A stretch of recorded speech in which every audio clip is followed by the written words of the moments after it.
Bon, on vient d'arriver à la grotte de Imagdanan, c'est trop dur à dire, je vais vous l'écrire. Pour les tickets, il faut le prendre en amont.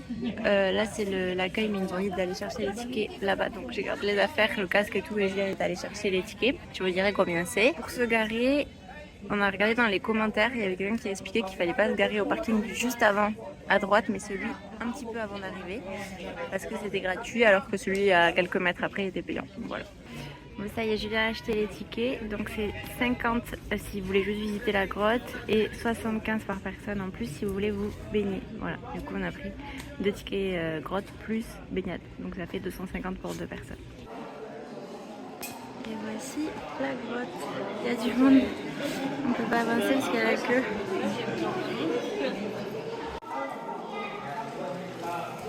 On avait vu qu'il fallait y aller tôt. Je pensais pas qu'il y ait autant de monde à 10h. Je suis pas sûre qu'on se baigne. Même si on a pris ticket pour se baigner.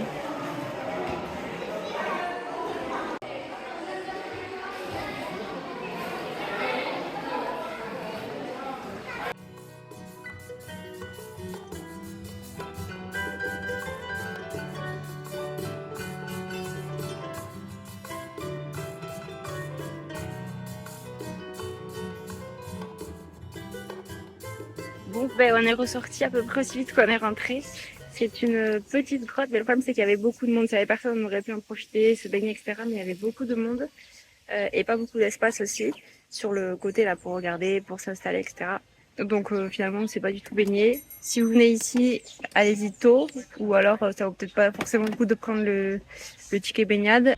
On est sur le prochain stop de la journée et c'est la plage de Panglao, ça s'appelle Panglao Beach tout simplement. Et il y a l'air d'avoir de belles couleurs, donc on va aller voir ça.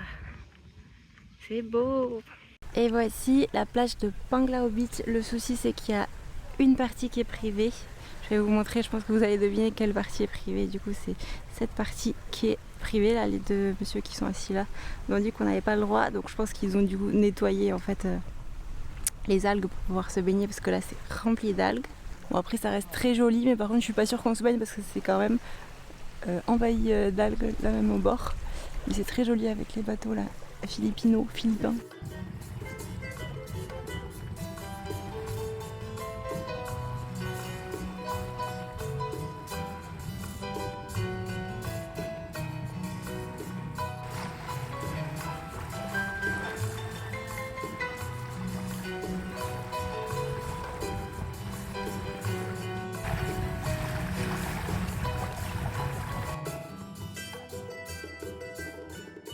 Bon, deuxième fail, on peut pas se baigner.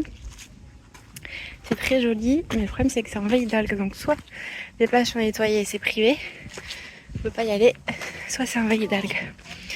On espère qu'on va pouvoir se baigner à la prochaine. Je crois que c'est pas de mon côté. Et de troisième fail, pas nager non plus, c'est envahi d'algues, regardez. Ils ont semi-privatisé l'accès, il faut faire un don si vous voulez y aller. Mais bon, nous on aurait bien fait un don, mais le problème c'est qu'on ne peut pas se baigner. On cherche une plage où on peut se baigner. Ce midi, on mange dans des petites assiettes. J'ai jamais vu ça, les toutes petites assiettes. J'ai pris juste des nouilles et Jules a pris du riz et du bœuf.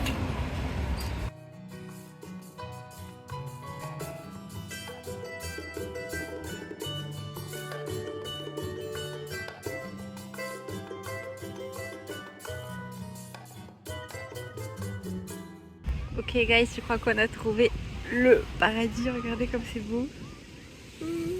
On va se baigner. J'ai tellement hâte de me mettre à l'eau. C'est trop beau, regardez la couleur de l'eau. Le petit espace sans algues. T'es content? C'est le paradis là, regarde comme c'est beau.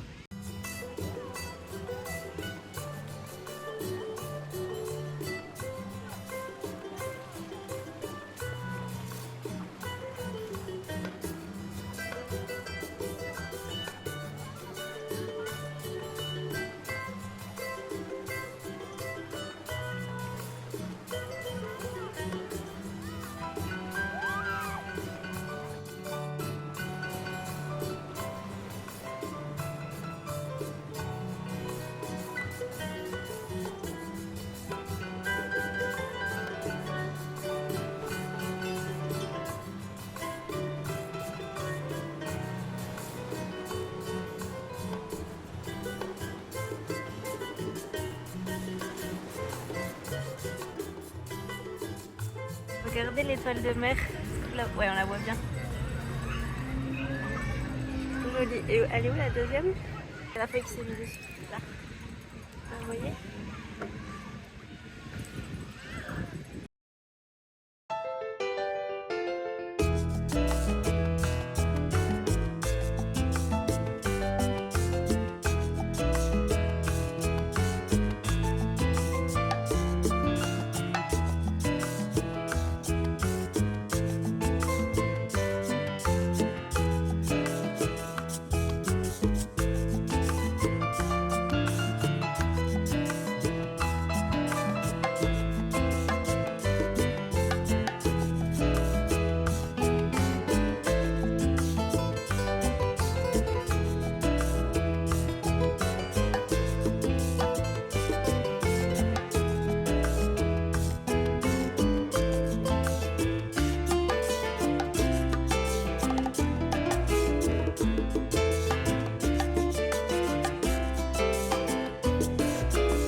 Regardez ce que j'ai trouvé juste en face de l'appart. Il m'a coupé une coco. En plus, il me l'a coupé en bas, donc comme ça, elle peut tenir sur la table. Parce que dans le carrelage, j'en prenais à chaque fois. Il les coupait pas en bas, donc je pouvais même pas la poser. Et c'était 30 pesos, donc 50 centimes environ. Il m'a donné une petite paille et on va goûter ça. J'avais tellement soif. Super bonne. Regardez-moi le ciel ce soir. Magnifique. On est à l'hôtel, sur le balcon. On s'apprête à sortir. Bon, ce soir c'est resto mexicain. On est à Dos Locos, c'est pas très loin de Alona Beach. Et on a pris deux tostadas, tomates, c'est quoi ça, persil, fromage. Et j'ai pris du chicken, il l'a pris au porc. Et on goûte la bière, je crois que c'est la bière locale. Gold Eagle, on l'a jamais goûté celle-ci. Il y a mon aîné qui se fait la malle, qui est bonne. Elle est pas très forte, moi je suis pas très bière, donc comme elle est pas forte, ça me va. Et par contre, on a vu du route quoi. Mais Julien me dit que c'est très bon, donc je vais goûter ça. Bon, c'était délicieux, on s'est régalé. Je crois que c'est le meilleur repas pour l'instant depuis qu'on est aux Philippines. Repas mexicain, mais je suis quand même certaine qu'on va trouver de bons repas philippins. Il nous faut un peu de temps pour chercher. Je suis pas sûre qu'Alona Beach ce soit idéal pour trouver de bons repas. Je suis en train de me réconcilier avec les chiens, regardez. En Inde, ils me faisaient peur, mais ici, ils sont gentils. En Inde, ils nous aboyaient dessus. Ils nous regardaient mal. Et ceux-là, ils sont peinards. Look, look.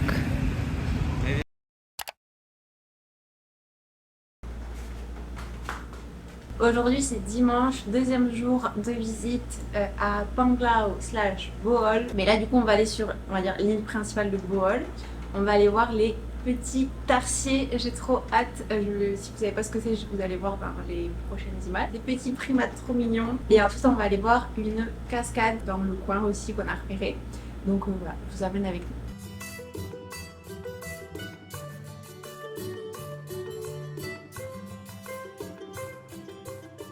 Bon, ça y est, on est au sanctuaire. On va aller prendre les tickets. Je suis en train de lire le petit panneau là sur les tarsiers. Regardez, ça ressemble à ça. C'est trop chou, avec ses grands yeux. Et ils disent qu'ils peuvent tourner leur tête jusqu'à 180 degrés de chaque côté. Donc 360 au total. Ils peuvent faire un demi-tour sur eux-mêmes avec leur tête. Et ça fait partie de la famille des primates. Bon, là, ils expliquent que c'est des animaux nocturnes, mais quand on fait la visite de jour, parce que de nuit ils sont plus compliqués à repérer, ils peuvent faire des sauts entre 3 et 5 mètres. J'imagine mal ces petits animaux faire des sauts entre 3 et 5 mètres, mais ici. Et la journée, du coup, il y a les guides qui les repèrent avant de faire la visite. Donc là, on va être accompagné d'un guide.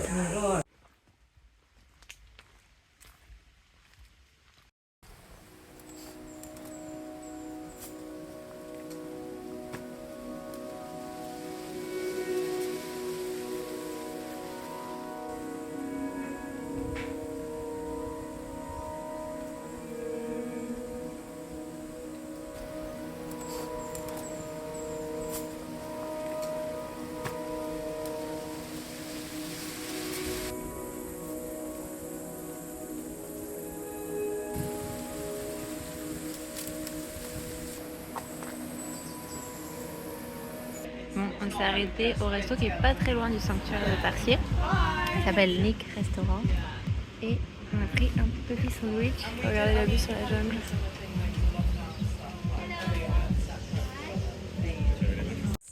On est à Kawasan Fall, mais il a l'air d'avoir des travaux, donc on va laisser le scooter ici et on va voir si on peut y aller à pied. Et sinon c'est pas grave, on rebroussera chemin.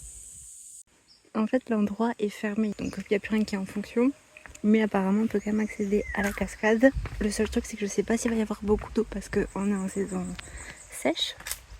Donc on va voir, on a croisé plusieurs personnes qui étaient en scooter, donc ça se fait en scooter. Après la route elle est pas terrible et c'était pas très loin à pied, donc nous on a préféré le faire à pied. Ah, si j'entends l'eau quand même. C'est bon signe, il va y avoir de l'eau. Oh mais ça m'a l'air très joli tout ça. L'eau elle est claire, on n'a pas pris le maillot en plus.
Bon ça y est, on est bien rentré de notre journée scooter. Je me suis lavé les cheveux, ils sont pas gras, ils sont mouillés. Donc petit récap de la journée. Déjà notre premier stop, donc le sanctuaire de Tarsier, c'était génial. C'était court mais c'était intéressant et c'était trop mignon de voir les petits tarsiers. J'étais étonnée de voir qu'ils soient aussi petits parce qu'on les voit souvent en photo et pour moi ils étaient plus grands que ma main. Et en fait le premier que j'ai vu, j'ai vu un petit truc comme ça, c'est pas plus gros qu'un hamster ou un cochon d'Inde. Et ils étaient accrochés là dans les arbres. En fait, vous avez un guide attribué et qui a repéré les tarsiers le matin parce qu'ils sont très actifs la nuit, mais pas la journée. Donc la journée en général, ils ne bougent pas, ils restent accrochés à la même branche. Donc nous, on était 3. Il y avait Julien, moi et une autre fille. Donc on était que tous les 3 avec le guide, donc c'était vraiment tranquille pour observer les tarsiers. En fait, il nous les montrait. Et on allait un par un regarder le tarsier parce que c'est tellement petit qu'il faut être vraiment à côté pour le voir dans l'arbre. Et il y en avait qui dormaient, d'autres qui avaient les yeux à moitié ouverts ou quand on s'approchait, ils ouvraient un peu les yeux. Mais c'est impressionnant quand ils ouvrent les yeux parce qu'ils ont des yeux énormes. D'ailleurs, ce qu'ils disaient au sanctuaire, c'est qu'un œil est plus grand que son cerveau. Et ils regardent comme ça avec les grands yeux, c'est impressionnant. Donc il y a plusieurs endroits pour voir les tarsiers, dont 2 endroits principaux. Apparemment, l'autre n'est pas terrible, c'est un zoo et niveau éthique, c'est pas terrible. Donc je vous conseille d'aller au sanctuaire des tarsiers où là-bas ils sont très bien traités. Il y a plus de 200 tarsiers dans toute la zone, mais il n'y a que une petite zone qui est accessible aux visiteurs. Et donc là, aujourd'hui, ils avaient repéré 4 tarsiers. Au niveau du prix, donc c'était 150 pesos par personne. Ça fait environ 2,50 €. Et par contre, la visite est très courte. Ça a duré environ, je dirais, 15 minutes à observer les tarsiers. Il faut rester silencieux parce que sinon, ça peut les effrayer. Donc je suis contente d'avoir enfin vu les fameux tarsiers des Philippines de Bohol. C'est une espèce en voie de disparition, donc c'est pour ça qu'ils les mettent dans ce sanctuaire pour essayer de conserver cette espèce. Donc après cette visite, on est allé manger dans un restaurant qui était pas très loin. C'était pas bon du tout, donc j'espère qu'on sera pas malade. S'il y avait des concombres, de la salade, tomates, etc. Impossible de tout enlever. Donc, quand je peux, j'essaie de l'enlever, mais là c'est pas possible. Niveau nourriture aux Philippines, c'est pas la régalade, mais ça, on se l'était mis en tête quand on fait des recherches sur internet sur les Philippines. On voit souvent que la nourriture, c'est pas leur fort. Mais on laisse pas tomber et on espère trouver quand même de bons plats. Et en plus, on revient d'Inde. Et l'Inde, pour la nourriture, c'est un régal. On s'est régalé pendant 2 mois et demi. On a mangé que des choses délicieuses, pleines de saveurs, pleines d'épices. Donc là, c'est vrai que ça a fait un petit choc, mais on s'était préparé mentalement. Et on s'est arrêté à Tagbilaran parce que je voulais aller. Il y a pas mal de supermarchés et ici, il y a pas énormément de supermarchés. Enfin, c'est des petites épiceries. Julien me dit que c'est le supermarché BQ. C'est ça, BQ? Supermarket BQ. Et on s'est acheté quelques petites choses à manger, notamment des pâtes, des spaghettis. On a surtout du mal à trouver des bons restos pas loin dans le coin, donc on s'est dit qu'on allait un peu se faire à manger. Se faire à manger entre guillemets, hein. On a acheté des pâtes, de la sauce tomate, du thon, des sardines, voilà, des trucs un petit peu basiques au supermarché, des petits gâteaux. Bon, je crois que je vous ai fait le tour des infos de la journée. C'était une très chouette journée, comme hier d'ailleurs. Belle découverte de la dernière plage, la White Beach, elle est magnifique. Et très pratique du coup d'avoir le scooter pour se déplacer sur Panglao et sur Bohol. Bon, on vient d'arriver devant une Chocolate Hills, il y en a une derrière et une devant, qu'on a acheté à la dame qui est juste devant, là vous voyez son stand.